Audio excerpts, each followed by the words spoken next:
when you have good food, it connects you to people. It opens the door, no matter what the stature of the individual.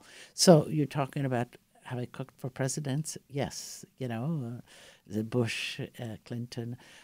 I've cooked for Pope Benedict when he was here. I cooked for Pope I Francis. remember that. For Pope Francis when he was here. When I had heard you cooked for Pope Francis, I remember trying to search the internet for this menu and find out what you'd served him. Can you tell me? So we were down in the kitchen and we were cooking, and they were here. He was here. We did 3 breakfasts for him, 2 lunch and 2 dinners, and I thought, okay. Argentina, big pieces of meat. I said, he'll never... Chimichurri sauce. Yeah, the steak. whole thing. Yeah. Well, I was thinking the Italian way, but I was going to give him a nice prime rib. But the Vatican nixed it. He was... really? He did. He was on a diet.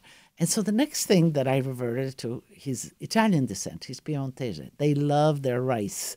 And so we made risotto. He loved his risotto, a cacio e pepe risotto. Then I made a stuffed pasta for him with fresh pears. He loved that. Fish. I made a whole striped bass. It was in April. Was running great here in Long Island. Roasted a whole striped bass, and then with just a little bit of parsley and olive oil.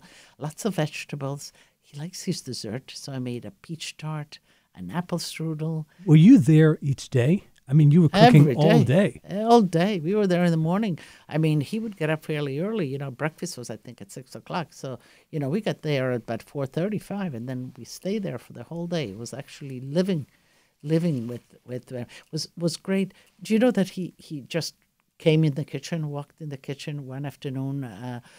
He had his lunch. He took his rest. And he was getting us ready to go out for the evening, and the Secret Servicemen are all excited, running to the kitchen. The Pope is coming. The Pope is coming. I says, okay, good. The Pope is coming in the kitchen, and so he did come, and he said, we were just having coffee. He said, can I have some coffee? Posso avere caffè con voi? Can I have some coffee with you? Yeah. We said certainly, and I think there was 6 of us. He spoke to each one individually. He asked for personal stories, blessed each one. And then went into his, the white dress into the pocket and got a rosary for each one of us.